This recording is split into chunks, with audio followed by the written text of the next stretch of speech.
Hi, my name's Lee Jasper. You're watching Lee Jasper Drive Time. Now make sure you hit like, you press the bell, subscribe to make sure you're getting the latest news from a black perspective from my channel. We're here today on the famous College Green outside the historic Westminster Palace, where parliamentarians are gathering today to determine whether Brexit can be got through. The Prime Minister is determined to have his way, and parliamentarians are equally determined to hold sway and account.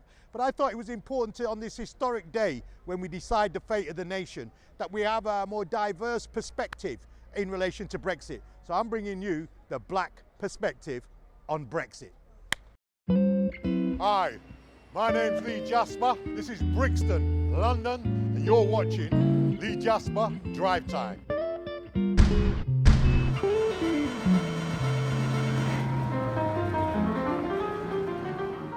Well, it's certainly all going on here at College Green at Brexit on this historic day.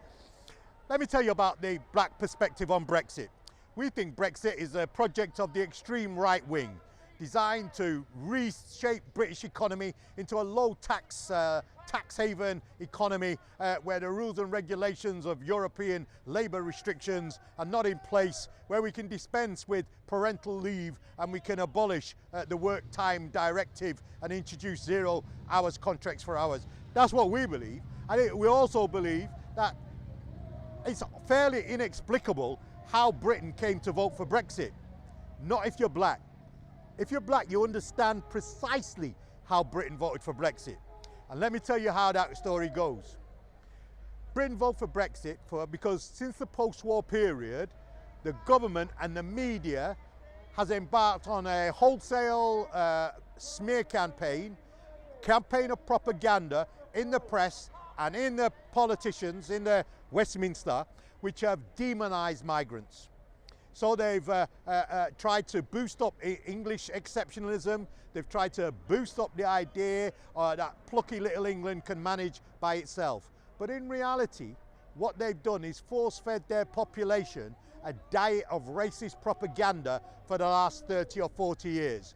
That's why when it came to the question of whether they should be in and out of the European Union, the racial prejudice already existent and deep within the culture of Britain so overwhelmed the British populace that they ended up voting for Brexit, not knowing that it would be an economic disaster and not realizing that their own racism had led them to make that decision.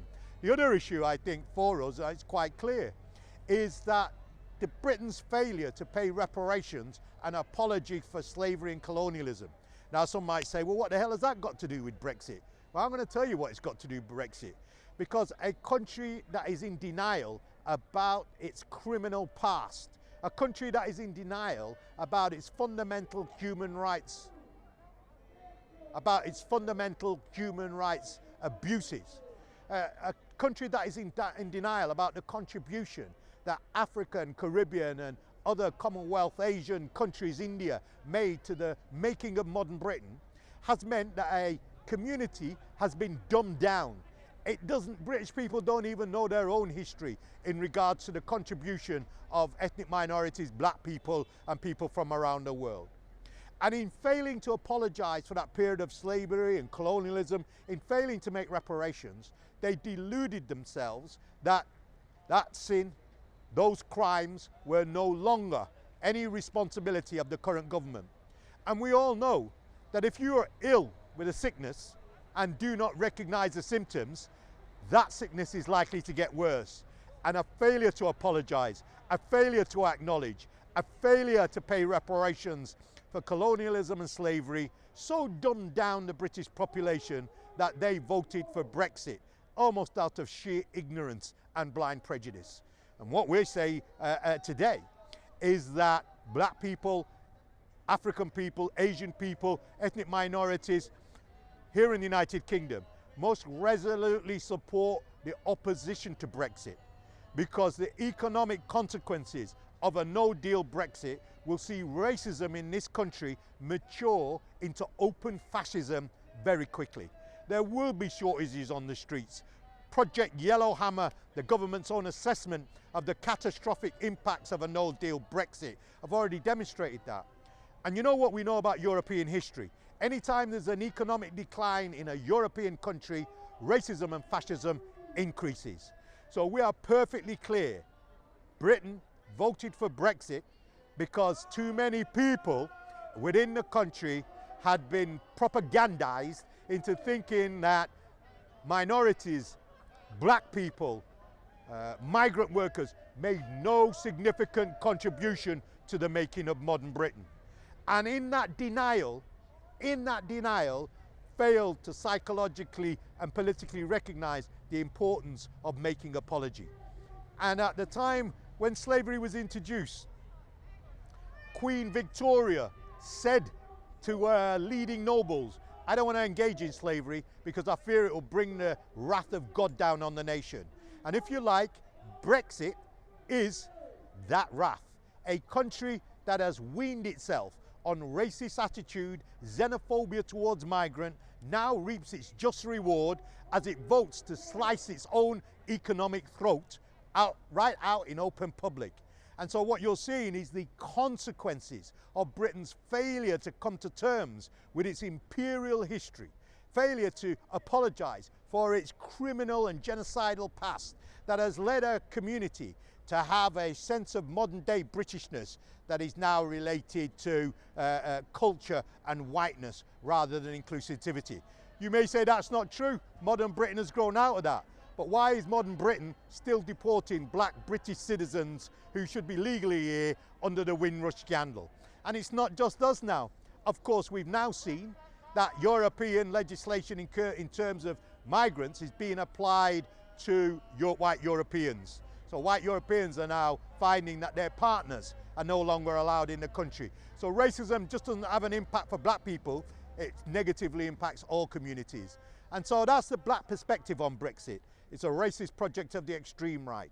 It comes about for the failure of British people to understand their own imperial history. It comes as a result of Britain's failure to apologise, accept its role in genocide, colonialism and slavery, and therefore it failed to learn the lessons of its past and is repeating the very mistakes that led to World War II, so on and so forth. So there you have it. We're here on College Green giving you a black Brexit analysis. You ain't gonna get this shit on mainstream TV. You're just not gonna do that. You're only gonna get it here on Lee Jasper Drive Time. My name's Lee Jasper, and you know what we're gonna do now? We're gonna do some vox pops with people in both sides of the debate and see what they take on the perspective that I have in relation to racism, xenophobia, Brexit, and this vote at the House of Commons.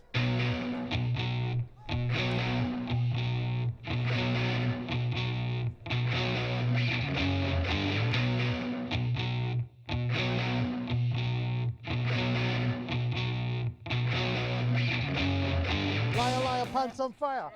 Have you got that, cameraman? I mean, this is just classic British cultural agitprop. I love it. I mean, racism is there, but it's not just about racism. It's like there was that incident. It is if you're black. Well, yes, but there was that incident recently of those two lesbians who were beaten up on a bus as well. Absolutely. It's anyone who doesn't conform to a very narrow idea of what a person is. So you don't want foreign workers? No, No, really. not at all. Don't need them. No, you brought out because you're black. I You brought tried to discriminate me because you're black. Our economy, despite their best efforts to hinder it, has been doing okay. Once we get away from the shackles of the EU, we can go further. There'll be bumps in the road. 73 MEPs. Yeah. But yet it's over 750 in the European Parliament. Yeah. So they decide laws on how we run our lives. Why do we need to have a debate when the people have already decided they want to come out of the EU? Not Europe. We love Europe, but we don't like the political institutions of Europe because they take the sovereign power of sovereign citizens away from them. So we want power to come back to the people. So it's just a trend devolving power from Europe. We want power to devolve back to local communities. You asked me, Rubbish, you said rubbish, no foreign bullshit. workers, You right? idiot You said guy. no foreign Racist. workers. Because you're Listen, black. listen. Racist. I tell you what, this is what you call tolerant debate on your Brexit side. The opinion poll by Lord Ashcroft immediately after the referendum result said the number one reason why people voted to leave the European Union was because they wanted to have the return of national sovereignty to the UK Parliament. It was over sovereignty over who controls us and who makes our laws and whether we have the ability to get rid of the lawmakers.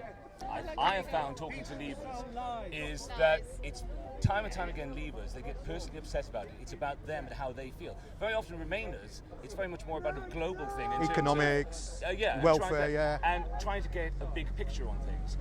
I know a couple of Leavers who are really personally, like materially upset. So we didn't have freedom of sovereignty before. No, absolutely not. So we couldn't There's decide our there's own no laws. Sovereignty. No. Most of our laws are decided by the European Union. Over 60% of Racism lost all meaning. It's only kept alive by the left political parties so they can get votes. Why is that place closed? Hold on a minute. You wanted your sovereignty back. Why is that place We have closed? The flat earthers used to say, if you sail too far away, you'll go over the edge and fall onto an elephant. So you think So you're flat earthers. All you people, you are the Remainer mob, believe the earth is flat and you can fall over the edge. Let's stay huddled together. Hold on to me, because I'll fall onto an elephant. you start? Most people voted Brexit to get out of the EU, not because they don't like Europe. They love Europe. People of England travel to Europe more than any other countries. We're travelling all over Europe. It's not that they dislike Europe. It's just they don't like what the EU has turned into. Personally, I wouldn't call it a crash out. Secondly, Operation Yellowhammer was the worst case. It was a scenario, and it was the worst case scenario, and it was predicated on the government doing absolutely nothing to mitigate it. Since then, Mark Carney has produced a letter where he has said, well, actually now the government started to take all these measures, it's not going to be anything like as bad as that.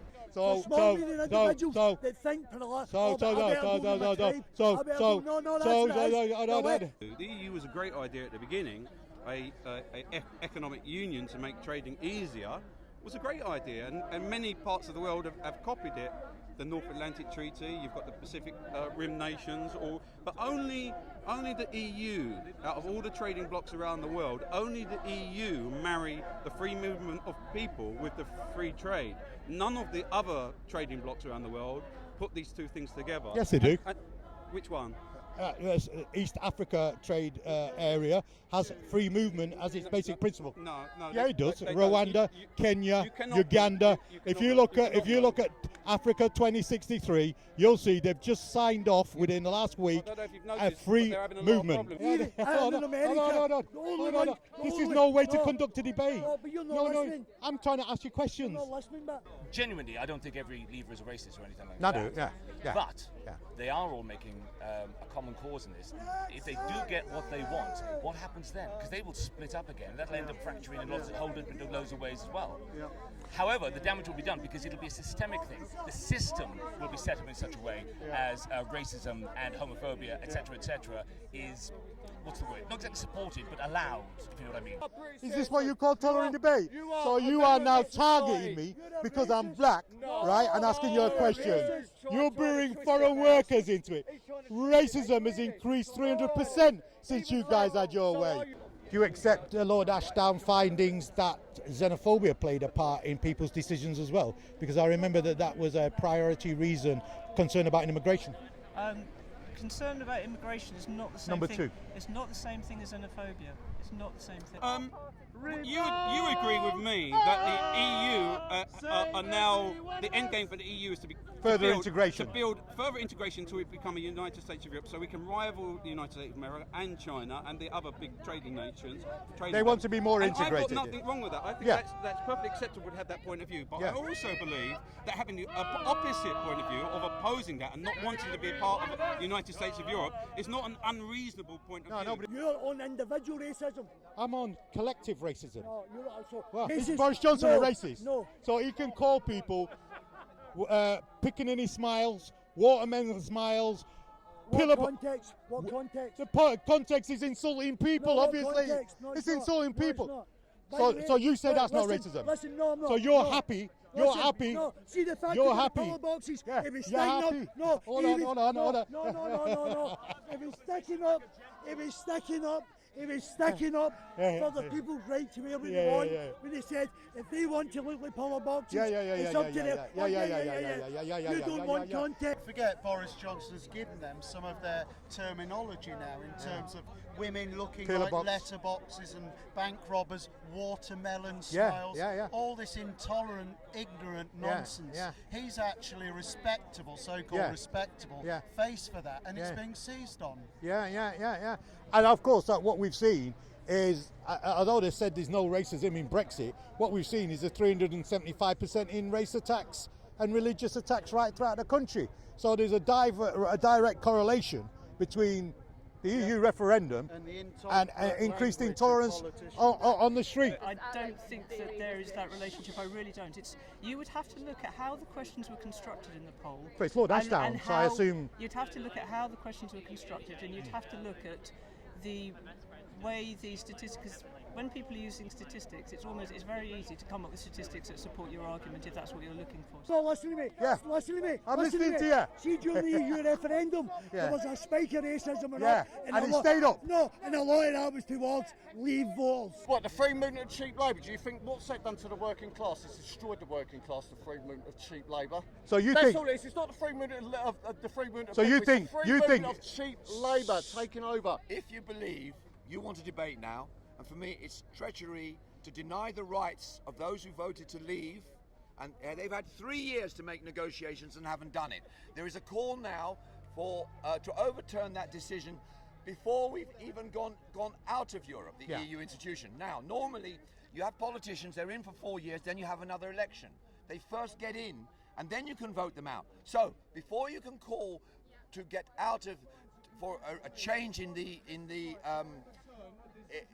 attitudes of people about Europe, that is to remain in Europe, we first have to get out of Europe because that's what we voted. The only job losses are going to be is the people in there who can't get EU positions for their family, their ideological underlings, any people in the Labour, the Lib Dems. That's the jobs in the gravy train that's going.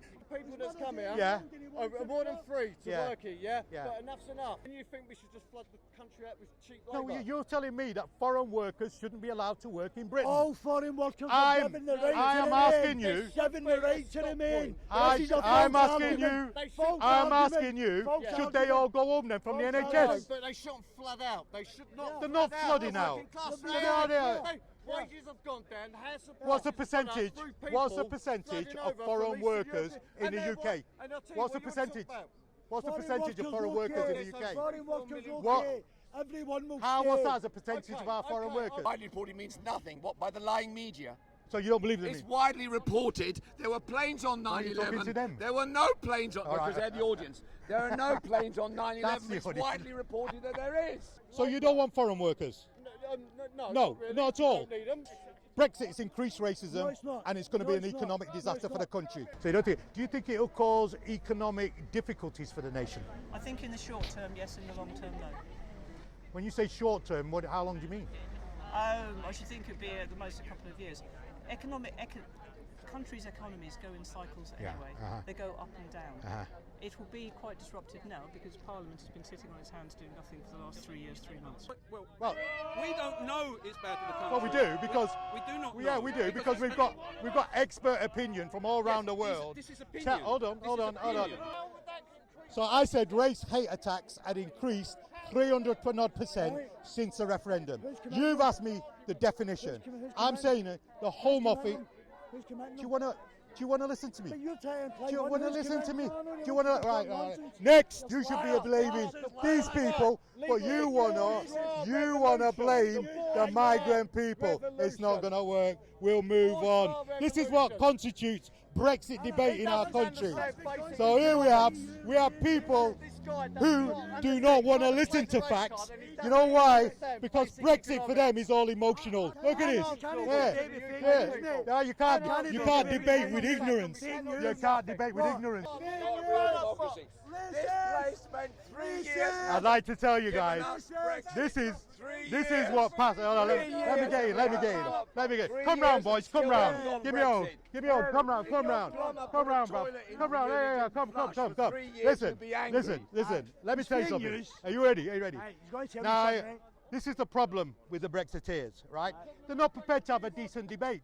We've come in here just to ask a few questions, and all of a sudden, hold on a minute, love, because you were here when he was shouting his mouth off. All right, so we're here today, and we're just trying to get a balance of opinion. And what we've accounted is this one's drunk, that one is curing us. This one's it. I'm drunk Hold in on. Coca-Cola. Liar! Assumption maker. I think we can smell the alcohol. If we had smell-o-vision, you could smell it. This one here, you call me a traitor. Hold on. No.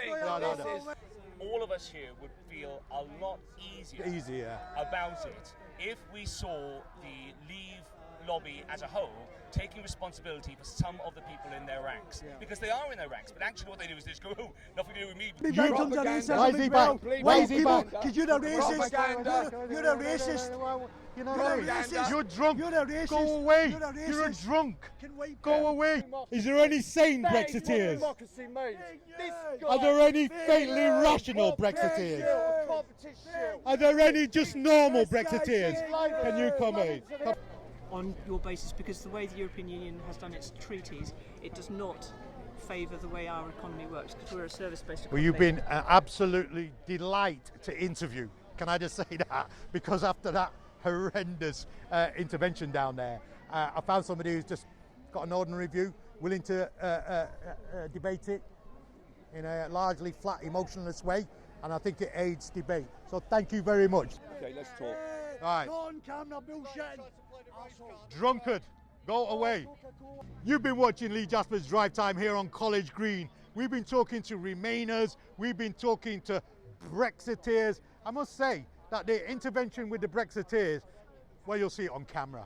It wasn't very civil, it wasn't very polite. Somebody called me a racist, one of them called me a traitor, another one called me something else. They were poking in my chest, they were drunken behaviour, but we managed to interview at least a couple of people who had a decent Brexit view, and we had a good exchange of views. But this is Lee Jasper here outside Parliament on our momentous and a historic day. What's going to happen? I don't think anybody really knows. Peace.